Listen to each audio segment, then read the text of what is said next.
Hello everybody, welcome to high priestess 7777। कैसे हैं आप सब लोग। मैं आ गई हूँ एक और फ्रेश रीडिंग के साथ। और आज की रीडिंग में जनाब मैं ये चेक करूँगी कि जो भी पर्सन आपके माइंड में है उनकी थॉट्स क्या हैं, वो किस तरह के माइंड स्टेट में हैं, किस तरह की थिंकिंग उनकी हुई हुई है, उनके माइंड में क्या चल रहा है। तो रिगार्डलेस आपकी लाइफ में जो भी सिचुएशन हो, ये रीडिंग सबके लिए ओपन है। टाइमलेस, जनरल और कलेक्टिव। जब कभी भी आपकी नज़र से गुजरेगी तो ये आपका उस वक्त का मैसेज आपने वही लेना है जो लगे आपको अपनी सिचुएशन से मैच करता हुआ। टैरो में ये मैसेजेस आए हैं, सब आपने अपने ऊपर इम्पोज नहीं करने और इनकी बेसिस पर आपने कोई फाइनल डिसीजन नहीं बनाना। आप अपनी प्राइवेट रीडिंग करवाएं। डिस्क्रिप्शन बॉक्स में मेरा नंबर मौजूद है, साथ ही में सेकंड चैनल का लिंक मौजूद है और दोनों ही चैनल्स पर रीडिंग लेने के लिए मेरा कॉन्टैक्ट नंबर एक ही है। So without any further delay let's see के person in your mind, their thoughts, their thinking. Person in your mind, their thoughts, their thinking. Person in your mind, their thoughts and their thinking. Air sign है, हो सकता है S की है, beginning की बात है। Avoidance, stalemate. Shadow side, moon, dark night. Nurture, compassion.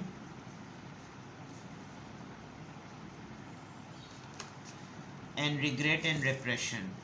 अच्छा, ये मैं बता दूं कि पर्सन इन योर माइंड है। सो शायद बहुत सारे लोग किसी और को भी अपने जहन में रख रहे हों। जैसे किसी ने मुझसे नो कांटेक्ट सिचुएशन की रीडिंग में पूछा था कि नो कांटेक्ट में तो हम जिस पर्सन को माइंड में रख के देखना चाहें कि ये उस पर भी हो सकती है। अनलेस और अनटिल के मैसेज की रीडिंग के दौरान, कार्ड्स की रीडिंग के दौरान वो सिर्फ आपके पार्टनर के नो कांटेक्ट को रिफ्लेक्ट ना कर रहा हो, तो फिर येस इट इज़ ट्रू कि आपने जिसको भी माइंड में रखा है ये वहाँ पर ये शो कर सकता है। सेम केस इज़ ईयर, मैंने इसीलिए इसको जनरल किया है कि person in your mind, their thoughts and their thinking. जिस भी पर्सन को आप माइंड में रखे हुए हैं उसकी सोच और उसका जहन इस वक्त कैसा है।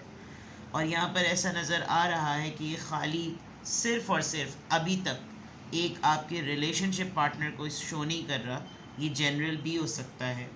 जैसे फॉर एग्ज़ाम्पल ये यहाँ पर लिब्रा, जेमिनी, एक्वेरियस का एयर साइन नज़र आ रहा है और एस नज़र आ रहा है। That means it's an S of air है ये। और ये किसी भी फॉर्म में हो सकता है, ये किसी भी तरह से हो सकता है। ये एक डिसीजन मेकिंग हो सकती है, ये कोई ऐसा फ़ैसला जो कि करना चाहते हैं, बताना चाहते हैं, बोलना चाहते हैं और इसको क्लैरिटी लाना चाहते हैं। इनके माइंड में कोई ऐसी चीज़ होगी। और ये भी है कि इनको अब अपने साथ, इनके माइंड में ऐसा लग रहा है कि जैसे अब मैं जो हूँ वो अपनी लाइफ में फ़िल्टर करूँ लोगों को कि कौन मेरे लिए सही है, कौन मेरे लिए सही नहीं है। और मैं कोशिश करूँ कि अगर मैं भी खुद एज अ पर्सन किसी के लिए बिल्कुल बोसीदा और बासीसा इंसान हूँ और बिल्कुल ऐसा हूँ कि अब मैं उसके लिए बिल्कुल रफ़ एटीट्यूड लगता है उसको मेरा, तो मैं इस बारे में ज़रूर सोचूं कि मेरी अननेसेसरी इनसिक्योरिटी या कोई ऐसी चीज़ जो कि शायद अगले के लिए बहुत ज़्यादा इरिटेटिंग हो रही है, तो मैं उस बारे में ज़रूर सोचूं कि भाई मैं उसके लिए मैं डिसाइड करूं कि मैं क्या स्ट्रैटेजी ऐसी कर सकता हूं या कर सकती हूं जिससे ना मुझे मसला हो ना उसको मसला हो। ये इनकी थॉट्स में और इनकी थिंकिंग में नज़र आ रहा है। इसमें कोई डाउट नहीं है कि जिस पर्सन को आपने माइंड में रखा हुआ है उसकी थॉट्स में ये ज़रूर है कि उस इंसान को आपसे बहुत ज़्यादा एक मदद मिलने वाली ना, एक एनर्जी मिलती है। ग्रोथ हो, करियर हो, मशवरे हो, एडवाइसेस हो और कंसल्टेशन हो। एक है कि जैसे कोई है मौजूद जो समझदार है और उसकी समझ से मुझे फ़ायदा हो सकता है, मुझे आगे के अपने मामलात बनते हुए और पनपते हुए नज़र आ रहे हैं। जो ये पर्सन है जिसको आपने माइंड में भी रख के रीडिंग देख रहे हैं, कोई ऐसा मामला, कोई ऐसा वाक़या, कोई ऐसी बात, कोई ऐसा स्लिप टंग होना या कोई ऐसा मैसेजेस का एक्सचेंज या कोई ऐसी चीज़ ज़रूर है जिससे इस इंसान को किसी को याद करके या तो इसे पछतावा हो रहा है या इसको अपने किसी अटेम्प्ट से बहुत स्ट्रांगली और बहुत सीरियसली, जिसको कहना चाहिए, इसको रिग्रेट है कि ये नहीं होना चाहिए था, ये क्यों हो गया। और अब मैं ज़ाहिर बात है, लोगों की ना किसी की ईगो बड़ी ज़्यादा होती है, उनसे गलती हो जाती है लेकिन वो ना उस गलती को सुधारने की हिम्मत नहीं रखते क्योंकि फिर उनकी कच्ची हो जाती है। तो ऐसा लग रहा है कि जैसे ये इंसान फ़ैसला तो कर रहा है, डिसाइड तो कर रहा है कि हाँ अब बहुत सारी चीज़ें डल हैं, बहुत सारी चीज़ें उस तरह से नहीं हैं जैसी होनी चाहिए, तो अब मैं चीज़ों को सेट करूँ या रीसेट करूँ तो कैसे रीसेट करूँ।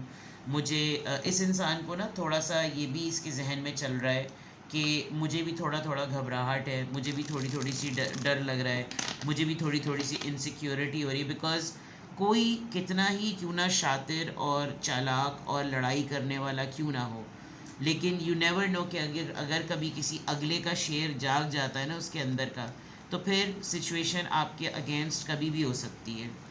तो ये एक मामला ऐसा नज़र आ रहा है कि इस इंसान को स्लाइटली इसकी सोचों में ये बात है कि मुझे ये हरकत नहीं करनी चाहिए थी, मुझे ये बात नहीं बोलनी चाहिए थी, मुझे एटलीस्ट एक कंपैशन वाले पर्सन के साथ, कंपैशनेट पर्सन के साथ ये नहीं करना चाहिए था। अब पता नहीं ये जिसको भी आपने माइंड में रखा है, इनकी सोचों में ये कौन सा इवेंट या ये कौन सा इंसान है, no idea. Let's check more. Person in your mind, their thoughts. Thunderbolt, लड़ाई तो हुई है। थंडरबोल्ट, माइंड, इनका माइंड बहुत ज़्यादा क्लटर्ड है। देख सकते हैं आप कार्ड्स कितने डिस्टर्बिंग हैं।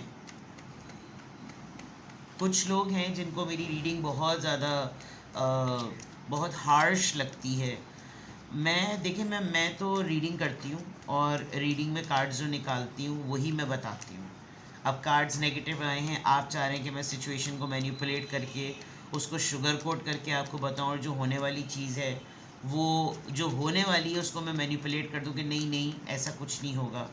बाज़ दफ़ा बहुत सारी चीज़ें मैं बताती हूँ और वो नहीं होती, तो उसका तो कोई ब्लेम नहीं करता। अब यहाँ कार्ड्स, इमेजेस, उनके माइंड्स, उनके लिटरेचर, उनकी थ्योरी, उनका पूरा ब्लेंडिंग, जो चीज़ें दिखाई जाएंगी। अब ये थंडरबोल्ट आया है, आपका इसका इमेज देखें कितना डिस्टर्बिंग है कि लिटरली एक इंसान पूरा आग बगोला हुआ है, जल रहा है, ख़ास तौर पे उसका मेन ऑर्गन जो है वहाँ पर एक बर्निंग हो रही है। ये बहुत सारी चीज़ों को रिप्रेजेंट करता है। आप इसको नेगेटिवली अगर नरेट करना शुरू करें तो पता नहीं क्या कुछ आप इस इमेज को देखकर बोल सकते हैं। बट सबसे डिस्टर्बिंग बात यह है कि इसके साथ जुड़े हुए जितने लोग हैं, जितने रिश्ते हैं, वो इसी के अंदर से, इसके दिल से, इसके जहन से ऊपर से गिर रहे हैं। अब मैं ऐसे थंडरबोल्ट कार्ड को देखकर मैं ये बोलूँ कि नहीं बहुत जल्दी आपकी डेट होने वाली है और बहुत जल्दी आपका प्रपोज़ल आ जाएगा, तो ये आपके रीडिंग के लिए भी नेगेटिव है और मेरी नरेशन के लिए और मेरे काम के लिए तो ये बहुत ही ज़्यादा नेगेटिव है। ठीक है। Person in your mind, their thoughts and thinking. Person in your mind, their thoughts and their thinking. मैं एक बड़ी अनयूजुअल सी बात बताने जा रही हूँ जो कि हो सकता है नहीं भी हुई हो। कभी कभार इंसान को जब स्किन एलर्जी स्टार्ट होती है या स्किन का कोई भी प्रॉब्लम स्टार्ट होता है, बर्निंग हो गई, छाले पड़ गए, पानी गिर गया, जल गया इंसान, तो आप नोटिस कीजिएगा स्किन से रिलेटेड हर चीज़ इंसान को डिप्रेशन में डाल देती है। ऐसा मुझे लग रहा है कि इस इंसान ने, हो सकता है इसने कोई लिप ट्रांसप्लांट, लौहाले वाला क़ुव्वत, बोटॉक्स जिसको कहते हैं, और लिप लिफ्टिंग या पता नहीं क्या क्या होता है, वो जो भी होता है जनाब जिससे होंठ फूल जाते हैं, तो हो सकता है कोई ऐसी चीज़ करवाई है जो कि उल्टी हो गई, गलत हो गई, और इमीडिएटली लोगों ने उसको देखकर रिएक्शन देना शुरू कर दिया, तुमने क्या करवा लिया। बिकॉज ऑब्वियसली आप अपनी कोई भी स्किन से रिलेटेड कोई ट्रीटमेंट करवाते हैं तो आप उसको छुपा नहीं सकते जब तक आप ख़ुद कुछ महीनों के लिए मंजर से गायब ना हो जाएं। पहली दफ़ा में देखने वाला आपके उस चेंज को नोटिस कर लेगा। It's just a very random message, very very random message. ठीक है। Person in your mind, their thoughts and thinking. Creativity. With this air sign, ace of swords, ये एक डिसीजन, एक चेंज नज़र आ रहा है कि आपके पर्सन एक पॉजिटिविटी की तरफ जाना चाहते हैं। वो चाहते हैं लाइफ को वो एंजॉय करें, वो चाहते हैं लाइफ में एडवेंचर हो, वो चाहते हैं लाइफ में नया पर्सन आए, कुछ फ्रेशनेस आए, कुछ नया को क्रिएट करें, और अगर को क्रिएट नहीं कर पा रहे तो कुछ क्रिएट करें, कोई ऐसी चीज़, कोई ऐसी एक्टिविटी जिसमें उनका बोर्डम, उनकी फ्रस्ट्रेशन, उनकी नेगेटिविटी रिलीज़ हो। लेकिन पॉइंट ये है, ऐसा लग रहा है जैसे इनकी बहुत सारे लोगों से आजकल लड़ाइयाँ हो रही हैं, एंड जस्ट बिकॉज इनका माइंडसेट नेगेटिव हुआ है, और इनको सबसे ज़्यादा दुख और सबसे ज़्यादा जो रिग्रेट हो रहा है वो इस बात का कि ये उन लोगों के लॉस के ऊपर बहुत ज़्यादा अफसोस कर रहे हैं जो शायद डे वन से इनके थे ही नहीं। और कहते हैं ना कि जब तूफ़ान आता है तो जहाज़ को सबसे पहले चूहे छोड़ कर जाते हैं। इसी तरह से इन्होंने जो रिश्ता बनाया, इनके जो मसाइल हुए, इनके जो भी हालात हुए, उसकी वजह से कुछ ऐसे रिश्ते जो झूठ की बुनियाद पर मबनी थे और इनके साथ जुड़े हुए थे, सबसे पहले उन्होंने इनको छोड़ा है, जिसका इम्पैक्ट आपके पर्सन के ऊपर बहुत ज़्यादा हुआ है। इतना ज़्यादा हुआ है कि एक बिल्कुल इलेक्ट्रिसिटी, इलेक्ट्रॉनिक नेगेटिव एनर्जी का ना ये पूरा बंद गए हैं। मीडिया में टाइम गुजारना, टीवी ज़्यादातर देखना, सीरीज़ को देखना, टीवी से रिमोट, रिमोट से मोबाइल, मोबाइल से लैपटॉप, लैपटॉप से टीवी, फिर मोबाइल, फिर रिमोट, हर चीज़ इनकी बहुत इलेक्ट्रिकल कंजम्पशन पर है। इवन द फूड, जो ये खाना वाना भी खाते हैं, माइक्रोवेव ओवन में गर्म करके खाते हैं, ऑर्गेनिकली नहीं गर्म करते, फ्राइंग पैन पे नहीं गर्म करते। जो खाना बनता है वो बेकिंग भी उसकी जो है वो स्टीम पर नहीं होती होगी, अवन में हो रही है। मतलब कहने को देखा जाए ये प्रोसेसेस हैं, लेकिन आर्टिफिशियल एनर्जी का इनटेक बहुत ज़्यादा है, जिसमें इनको एक नेचुरल सफोकेशन फील हो रही होगी। दूसरा, इनको ना, इनके माइंड को जो सबसे ज़्यादा बात अपसेट कर रही है, डिस्टर्ब कर रही है, इनको कुछ लोग, जैसे मैंने शेर आया कि शेर उठ जाने वाली बात की थी, ये बेसिकली बहुत बहादुर इंसान है, और इन्होंने कुछ रूप चेंज किए, कुछ गेटअप्स चेंज किए, तो ये देख सकेंगे इनकी सराउंडिंग में लोग किस तरह के होते हैं। जैसे आप देखिए, शेर ने जो है वो भेड़िए की खाल को लपेटा हुआ है, ये देखने के लिए कि उसके साथ मौजूद लोग शेर ही हैं या भेड़िए ही हैं, और फिर वो अपने आप को वैसा ही समझने लगा, उसने अपनी ताकत ही गंवा दी, उसने अपनी पावर्स ही गंवा दी, और फिर जो हकीकत उसके सामने रिवील हुई है, तो लोगों ने उसको हकीकतन शेर के बजाय भेड़िया ही समझना शुरू, भेड़िया भी नहीं, भेड़, शीप समझना शुरू कर दिया।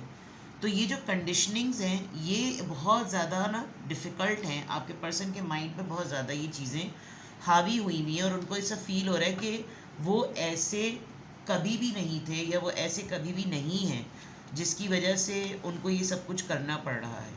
That is why I think they are thinking about some fun, some positivity, some adventure, some new things, some healthy and constructive engagement.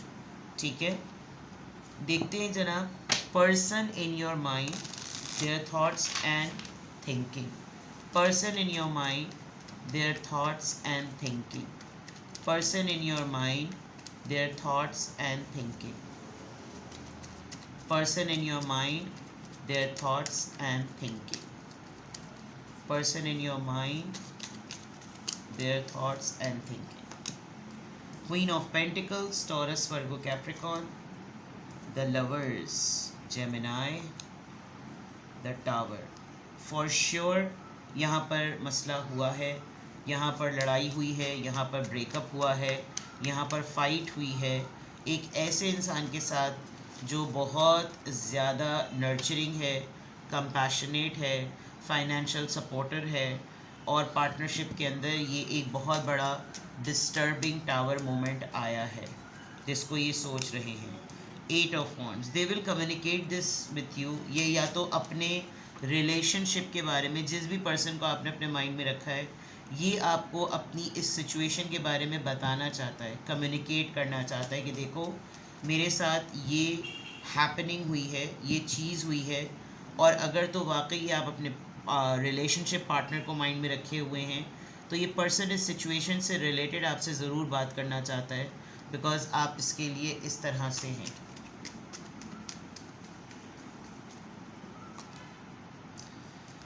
But they will not. Hangman आ गया। आपके इस पर्सन को जिसको आपने अपनी माइंड में रखा है, प्लीज़ मेक श्योर ये इंसान नेगेटिव ट्रैप में है। इस इंसान के ऊपर एक बहुत स्ट्रॉन्ग, जिसको कहना चाहिए बुरी नज़र का, हसद का एक ना टाइम गालिब हुआ है।